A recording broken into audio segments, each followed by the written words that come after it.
O comunismo já é uma outra coisa. O comunismo ele já é uma outra coisa. Por exemplo, deixa eu explicar aqui para você entender. O socialismo é a proposta econômica do comunismo. Você tem o comunismo como ideologia política. E você tem o socialismo como metodologia para economia. Entende? Lógico que hoje o comunismo não é mais o mesmo, né? O comunismo de Karl Marx é antigo. O comunismo de hoje é o da escola de Frankfurt. O comunismo de Karl Marx não está mais valendo, meu amigo. Já passou muito tempo. Porque hoje o capitalismo e o proletariado já se dão bem. Foi o tempo em que o proletariado era irado com o capitalismo. Entende? Lógico. Deixa eu te explicar. Vamos lá. Quando Karl Marx ele escreve o Manifesto Comunista, ele define o seguinte: existe duas classes. Uma se chama burguesia e a outra o proletariado. A burguesia é rica e detém os meios de produção. O proletariado é a classe pobre e que trabalha nos meios de produção para enriquecer ainda mais a classe burguesa. Aqui ocorre que a classe burguesa, por deter os meios de produção e por precisar de produtividade nos meios de produção, explora o proletariado. O proletariado sendo explorado, ou seja, sendo oprimido, é como Karl Marx vai dizer, o proletariado sendo oprimido, ele vai buscar o alívio. Isso é psicologia pura. Toda opressão gera a necessidade do alívio. Onde é que está o alívio? Na revolução. O alívio está em tomar o poder daquele que detém o poder. Para quê? Para que ele não possa mais utilizar o poder contra mim. É por isso que o proletariado vai tentar tomar os meios de produção. E aqui você já entende um pouco da lógica socialista. Qual o objetivo da lógica socialista? É, de fato, o meio de produção ser tirado do burguês. Entende? E ser transferido para o proletariado. Isso é naquela época. Hoje o socialismo que a gente vê, por quê? Porque agora já não é mais o comunismo. O que você vê agora é fascismo. É um pouco difícil de explicar isso, porque isso pode dar um nó na sua cabeça e você não conseguir entender. Eu vou tentar ser o mais simples possível aqui. Vamos lá. Antigamente, o comunismo ele era bem simples. A revolta do proletariado para tomar os meios de produção da burguesia e aí sim usufruir dos meios de produção para si. O que logicamente não ia funcionar nunca. Por quê? Porque o proletariado ele ia dominar os meios de produção e ia depredar os meios de produção. Era isso que ele ia fazer. Porque não ia haver uma finalidade em evoluir o meio de produção para que ele agregue mais produtividade. Simplesmente eles iam depredar o meio de produção, pegar o que tinha mais valor ali para si, né? Eles não iam se entender mesmo, então ia todo mundo saquear o meio de produção ia ficar lá destruído. Né? Logicamente, isso ia gerar pobreza, porque em breve nenhum deles mais teria um emprego. Entenda que, definitivamente, que toda a classe trabalhadora depende de uma classe burguesa, cara. Por quê? A classe burguesa é quem traz o dinheiro para a classe trabalhadora. Eles criam os meios de produção com o seu próprio capital. Eles são burgueses, eles têm dinheiro. Com o dinheiro que eles têm, eles financiam a criação de um meio de produção. Esse meio de produção vai precisar dar produtividade para que o burguês tenha o retorno sobre o seu investimento. Na economia chamamos isso de payback. Então, o burguês ele precisa ter o payback para que ele possa ter o dinheiro recuperado e um lucro acrescido. Então, logicamente, ele precisa de quê? Produtividade. Então, o compromisso dele vai ser em tornar esse meio de produção produtivo para que ele não perca o dinheiro dele. Então, esse meio de produção ele vai começar a produzir e vai começar a gerar lucro, dinheiro. Logicamente, esse lucro gerado pelo meio de produção ele vai derramar para os funcionários, que é o proletariado. Por quê? Porque o burguês vai ter que pagar salários. As pessoas não vão trabalhar para ele de graça. Ele vai ter que pagar salários. Esses salários é o dinheiro que derrama dos ricos para os pobres. Você não entendeu, mas o meio pelo qual o dinheiro da mão dos ricos passa para a mão dos pobres é por meio do que nós chamamos de emprego. Quando um pobre pega um emprego, ele está estabelecendo um canal entre o rico e ele, por onde passa o dinheiro, que é o salário. E o pobre ele só tem como subsistir por conta do salário. O salário é a fonte dele de subsistência. Mas para isso ele precisa entregar mão de obra. Ele precisa entregar trabalho e produtividade, porque senão ele não é pago. Entenda que o burguês ele precisa ser produtivo para que ele ganhe dinheiro. Pronto. Primeiro princípio. O burguês ele precisa ser produtivo para que ele ganhe dinheiro. Para que o burguês seja produtivo, é necessário que o proletariado seja produtivo. Porque é o proletariado responsável pela produção do meio de produção. Entende? Se esse proletariado não for produtivo, o meio de produção não será. Se ele não for, ele não tem lucro. E se ele não tem lucro, o burguês não tem dinheiro e o proletariado ele acaba perdendo o emprego, porque o meio de produção entra em crise. O meio de produção a gente pode entender como empresas. Não é verdade? Inclusive também, quando você entende isso, você vai entender por que a arma do comunismo é a greve. Ah, Eric, por que a arma do comunismo é a greve? É simples, meu amigo. Quando eu faço greve, o que eu faço? Paro de produzir. Quando eu paro de produzir, o que acontece com o meio de produção? Ele para de produzir também. Quando ele para de produzir, o que acontece com o burguês? O rico, que é dono do meio de produção, tem prejuízo, porque ele não tem lucro e tem custo, porque ele precisa manter o meio, enquanto o meio não produz. A greve, ela foi uma arma encontrada pelo movimento comunista para de fato fazer com que o burguês ele seja meio que golpeado, né? Meio que ele seja golpeado. Então, basicamente é isso que acontece, né, na questão do movimento comunista. E vamos lá, olha eu, ajeitar os óculos, não tô de óculos, eu sempre faço isso. Bom, Eric, então, continuando o raciocínio que eu acabei até desviando, o que era o que de fato é o fascismo, né? O fascismo ele aconteceu no seguinte período. Aconteceu que dois caras que basicamente um se chamava Enrico Gaspar, não, era Enrico alguma coisa, tá? E tinha outro também que eu acho que era Alfredo Rocco, tá? Eram dois caras eles faziam parte do Partido Comunista e Socialista da Itália.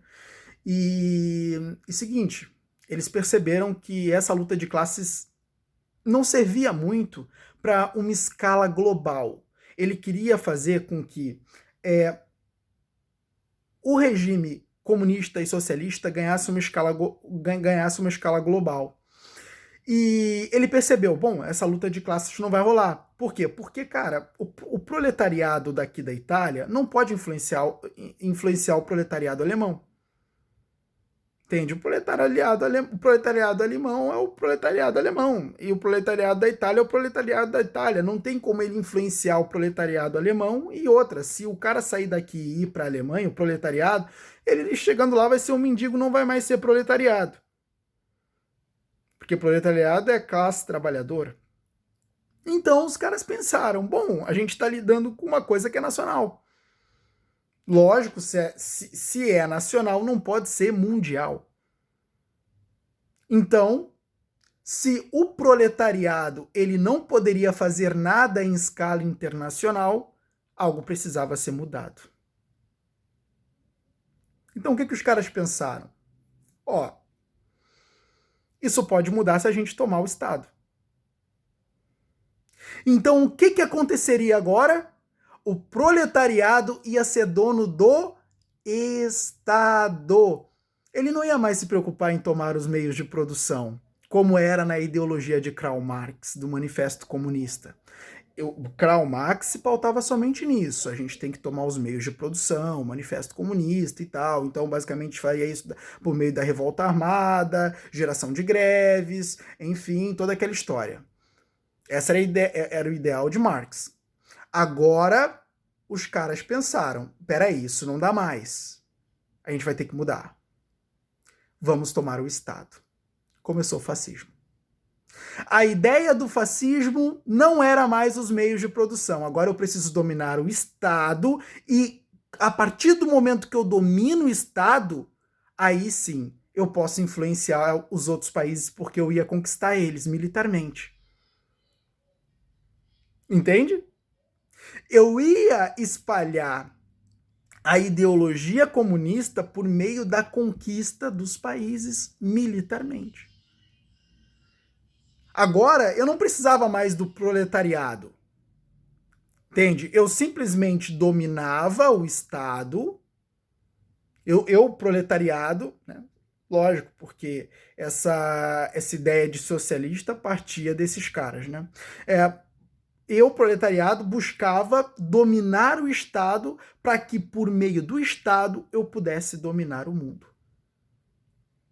A diferença do comunismo para o fascismo é que o fascismo ele quer implantar o comunismo de forma global e ele não pode fazer isso com o comunismo da forma que foi idealizado por Marx, mas precisa fazer isso de uma nova forma. E essa forma é conquistando o Estado e não mais o meio de produção. Então agora o alvo é o Estado. Por isso que o Mussolini vai dizer, ó, tudo que o povo precisa é o Estado quem precisa prover. Educação é o Estado quem precisa prover. Segurança é o Estado que precisa prover. Saúde é o Estado que precisa prover. O Estado, ele foi criado, na originalidade, o Estado foi criado apenas para uma coisa. Ó, eu tinha lá uma plantação de trigo, o cara tinha uma série de coqueiros, o cara de coqueiro era mais forte fisicamente, invadiu minha plantação de trigo e tomou a minha plantação de trigo por mim. Não tem como a gente viver assim. Tem que ter uma ordem. O que aconteceu? Foi criado o Estado para estabelecer essa ordem. O mais forte não pode simplesmente tomar as coisas do mais fraco. Precisa haver uma forma de nós convivermos aqui em harmonia. O Estado ele foi instalado para ofertar essa harmonia. Por que você acha que foi criado os três poderes? O legislativo, o judiciário e o executivo. Nunca pensou nisso? Olha bem, legislativo, criar as leis. Judiciário, fazer com que essas leis sejam cumpridas. Executivo, executar os planos para melhorar a infraestrutura, a saúde, a segurança. Naquela época era só segurança, né? A saúde foi adicionada depois. Então, e os outros os outros pontos também. Mas de qualquer modo, né? O objetivo do Estado era somente gerar segurança. Então, logicamente, isso mudou. E o fascismo ele começou a ser adotado no mundo inteiro. Né? Vários países adotaram essa metodologia de... Né? Essa metodologia, porque tem incorporada uma metodologia de governo, mas não para por aí, tem uma série de ideias completamente absurdas. Né? Tem uma série de ideias completamente absurdas. E o socialismo é um projeto econômico para o fascismo. Né? Só que aí o socialismo mudou. O que aconteceu era que os meios de produção já não iam mais ser entregues ao proletariado. Os meios de produção iam ser dominados pelo próprio Estado. Por isso que o objetivo do socialismo é de fato esse: fazer com que as empresas se tornem estatais e não mais de propriedade privada. Entende? Basicamente, eu crio a dificuldade, isso é uma estratégia socialista. Eu crio a dificuldade, as empresas passam a ter a dificuldade e elas vêm a mim pedindo determinadas facilidades, né? Relaxa um pouco mais nos impostos, cobra menos da gente, compra nossas ações aí, né, para que a gente tenha um fluxo de caixa melhor, né? Dá algumas facilidades aí pra gente. Aí o governo, o Estado, né, eu dou. Com uma condição, né? Vocês vendem parte dela para mim, ou enfim, eu compro.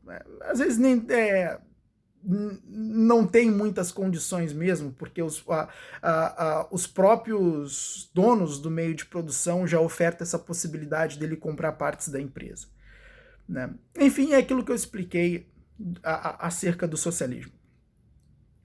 Mas o comunismo, ele teve várias evoluções. Então ele começou com aquilo que Karl Marx projetou no Manifesto Comunista, né, onde o objetivo era somente a revolta do proletariado para a conquista dos meios de produção da burguesia e acabar com a opressão. Esse é o Manifesto Comunista resumido. E depois evoluiu para o fascismo, e depois a gente teve uma evolução total, uma revolução, na verdade, do comunismo. É aí que entra a Escola de Frankfurt e o Antônio Gramsci. Então, a Escola de Frankfurt, ela vai perceber que, olha, a gente tem um problema. O que Karl Marx propôs hoje já não é mais possível. Por quê? Porque o proletariado ele começou a se sentir confortável com o capitalismo. As empresas dão boas condições para eles, muitas vezes, eles trabalham muito bem ali. Não querem mais fazer revolta nenhuma.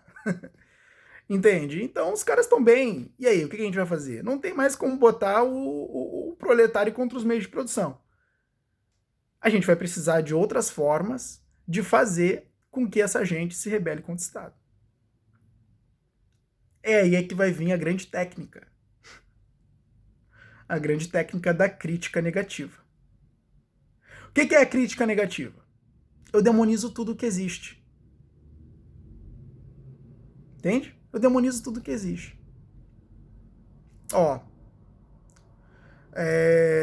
O cristianismo é um vírus. As leis não servem para nada, são só para te oprimir, para acabar contigo. Entende? Eu torno tudo um demônio. E não existe nada bom, a não ser aquilo que eu crio, aquilo que eu proponho. O que acontece aqui? Acontece aqui que tudo é visto de uma forma, de um ponto de vista completamente louco, entende? Sem crítica, sem inteligência nenhuma. É simplesmente trazer a atenção das pessoas para o lado negativo das coisas, onde muitas vezes nem há lado negativo. Por quê? Porque às vezes a gente chegou num nível onde o fato ele não precisa ser verdade. O fato só precisa ser repetido. Entende? O fato ele não precisa ser verdade. Ele só precisa ser repetido. Então eu falo, isso aqui é ruim, isso aqui é ruim, isso aqui é ruim, isso aqui é ruim, isso aqui é ruim. Ainda que aquilo não seja ruim, vai ser visto como ruim. Exatamente porque a capacidade das pessoas de usarem a razão e de buscarem a verdade está no lixo. Não existe. Percebe?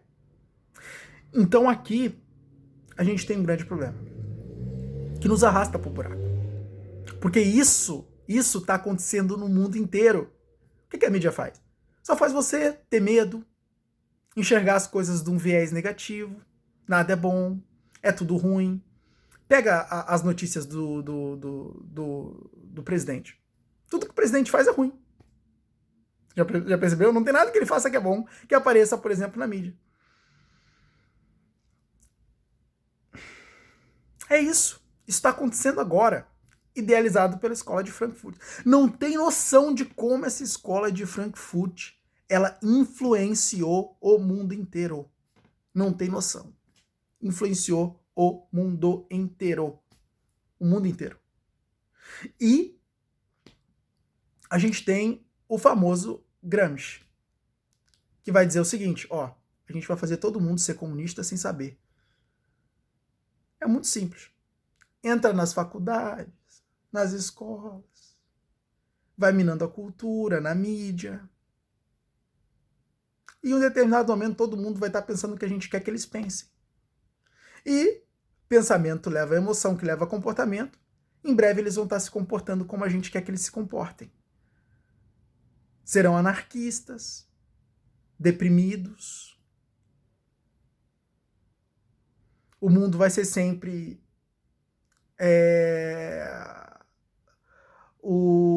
tudo de ruim. Embora, claro que existe coisa ruim. Claro que existe coisa ruim, mas também não é tudo.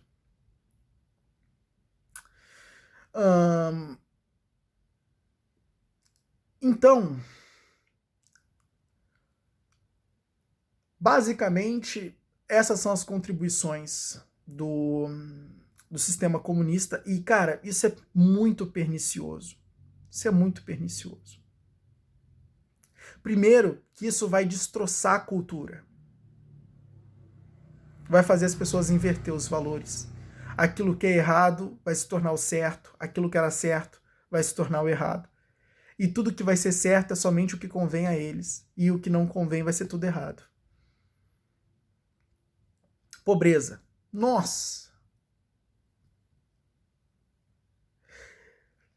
Não sei se você sabe, mas a Califórnia, ela é o estado mais rico dos Estados Unidos. Abriga as empresas mais lucrativas do mundo. Estão tudo se mudando para outros estados. Sabe por quê? Simplesmente porque a Califórnia está adotando princípios socialistas. O problema é que onde o socialismo se instala, o dinheiro sai. É como se o socialismo fosse...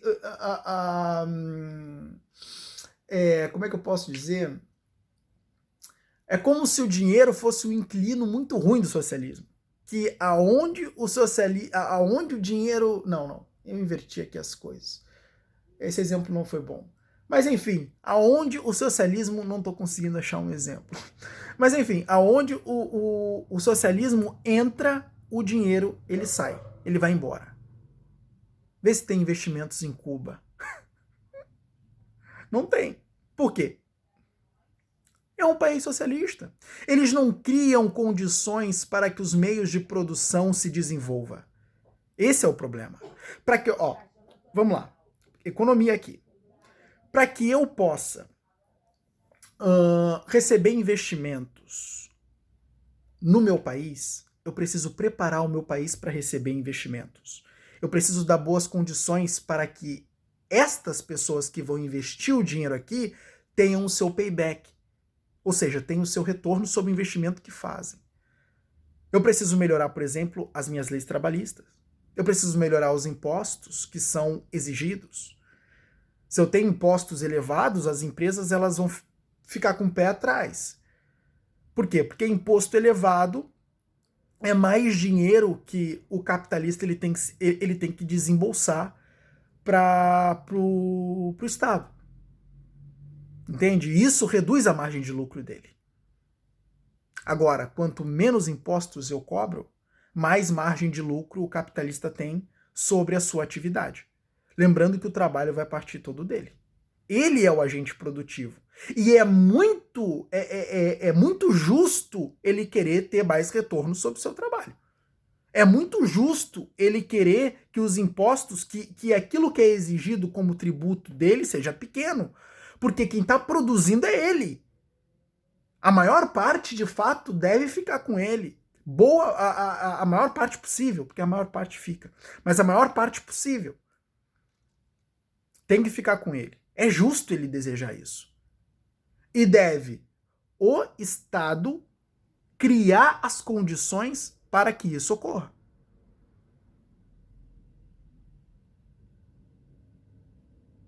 Então, a partir do momento que eu não oferto essas condições, o dinheiro não vem para cá.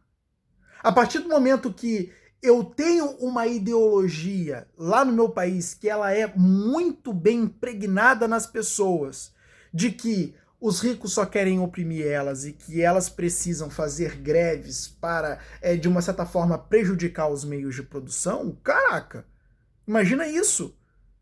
Não, uma metafísica dessas na cabeça das pessoas, ou seja, as pessoas com esse tipo de ideias, elas não vão contribuir para a produtividade para a produtividade do meio de produção. Isso não contribui. Isso prejudica o dono do meio de produção. Porque esse tipo de mentalidade não vai fazer com que as pessoas trabalhem para o meio de produção evoluir, para que ele possa produzir mais, para que ele possa gerar mais lucro e com esse lucro gerar mais empregos. Vai acontecer que as pessoas elas vão fazer com que esse meio de produção seja um meio de produção medíocre. E num país onde a terra não é boa, a terra não é bem fertilizada, entende? Não estou falando da terra, isso é uma figura de linguagem. Eu estou falando, essa terra fertilizada é onde as condições não são favoráveis à prosperidade dos meios de produção. Num país onde essas condições não são favoráveis, não existe investimento.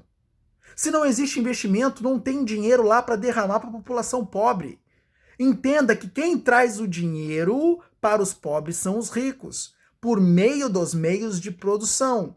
E que aí vão gerar-se os empregos e que vão distribuir os salários. E então os pobres vão ter dinheiro. Enquanto isso não acontece, pobre não tem dinheiro. Se não tem investimento externo, se não tem capital sendo trazido para o local, não há desenvolvimento daquele local. Um local, para que ele possa desenvolver, ele precisa de investimento externo e interno. Investimento externo é quando pessoas de outros países vêm investir nesta minha terra, porque ela representa, de uma certa forma, uma oportunidade. Tem impostos mais baixos, tem mão de obra mais barata, tem recursos, matérias-primas mais baratas. Aí ele vem investir aqui. Que nem, por exemplo, aconteceu com as indústrias automotivas, na época dos anos 50 aqui no Brasil. Em 1950, o presidente era Juscelino Kubitschek. O Brasil, ele tinha investimentos externos dos Estados Unidos das indústrias automotivas. Entende? E foi, de uma certa forma, criada uma facilidade para as indústrias automotivas virem para cá. Elas vieram com tudo. A indústria automotiva aqui empregava muita gente nos anos 50. E nos Estados Unidos, a indústria automotiva era a mais rica, que empregava o país inteiro, quase. Entende? Então, quando essas indústrias automotivas vieram para cá, geraram muita riqueza. Por quê? Porque geraram empregos, gerou mais salários, gerou mais renda. As pessoas passaram a ter poder aquisitivo, o que puderam, muitas vezes, até mesmo criar seus próprios meios de produção, que gerou mais empregos, que gerou mais trabalhos, que gerou mais salários, que gerou mais renda. Entende? E essas pessoas mais rentabilizadas agora puderam criar os meios de produção, que gerou mais emprego, gerou mais salários, gerou mais rendas. Entende? E assim foi. É assim que a economia prospera, meu amigo. Se não tem isso, não rola. Entende? E uma empresa, ela não vai fazer um investimento externo num país que não oferece condições de prosperidade. Não vai haver. Não vai. E esses, adivinha quais são? Os países socialistas ou comunistas. Logicamente, essas pessoas, elas não têm empregos. Se não tem empregos, não tem salários. Se não tem salários, não tem rendas. Se não tem renda, não tem poder aquisitivo. Se não tem poder aquisitivo, não move a economia. Agora, Érico, o que é o investimento interno? É quando a pessoa daquele local investe ali mesmo. Quando ela cria uma empresa. E essa empresa, ela passa a gerar riqueza.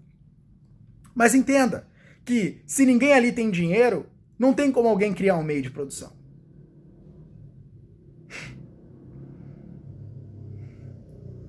Então, o investimento interno, ele de uma certa forma está sintonizado com o externo.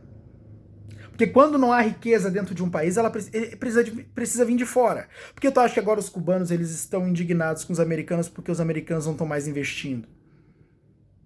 Porque Cuba deixou de ser um parceiro comercial dos Estados Unidos.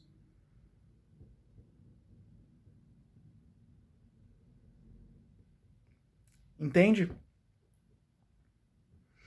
É por isso que os tratados comerciais eles são completamente importantes para a prosperidade de uma nação. A importação, a exportação, né, e a velocidade da importação e da importação também são importantes. A China, por exemplo, investiu nisso com a Rota da Seda. E foi um sucesso absoluto. Mas eu acho que foi até mais do que absoluto, se é que existe, porque foi um sucesso gigantesco. Gigantesco. A China passou a ser uma das potências mais fantásticas do mundo. Investiu em velocidade na troca, ou seja, no comércio. Teve umas maracutaia aí também, né? Seguinte, tem problemas aí no teu país? Eu te concedo os empréstimos bons aqui. Só que pode ser que você não consiga pagar, mas por enquanto tá tudo bem. Aí quando o país não consegue pagar, ó, você tem um porto ali que é muito bom. Que tal você pagar a gente com ele? Aí, chinês é puta merda, cara. Chinês é foda com PH. Mas, de qualquer modo, e tu vê, um país cujo tem um único partido, o Partido Comunista, né, da China. E, logicamente, a gente sabe que o método econômico não é o comunismo, é o capitalismo, tá mais do que na cara, e é por isso que tá indo muito bem. E se tivesse adotado o socialismo, não estaria nem perto do que é hoje. Então, o país ele é comunista somente, né? O país ele pode até ser comunista, mas não usa o socialismo como proposta econômica. Usa o capitalismo. Mas enfim, é basicamente isso, né? É basicamente isso. E a única proposta econômica que dá certo é o capitalismo. Também tem o liberalismo, mas o capitalismo é disparado, comprovadamente, né? A que mais dá certo. Essa ideia de socialismo e comunismo, cara, isso é pernicioso. Isso é destrutivo e isso gera fome. Sabe por quê? Porque a fome vem pela pobreza. A fome, ela vem pela pobreza. Quando há pobreza, há fome. Por quê? Porque não existem os meios de produção responsáveis por produzir alimentos. E ainda que haja alguns, as pessoas muitas vezes podem não ter a receita para comprar. Ou seja, não ter dinheiro para comprar.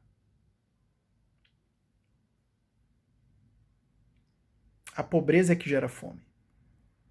E o capitalismo, assim como o socialismo gera a pobreza. É por isso que não funciona e nunca vai funcionar. Socialismo é uma esquizofrenia, assim como o comunismo, assim como o fascismo.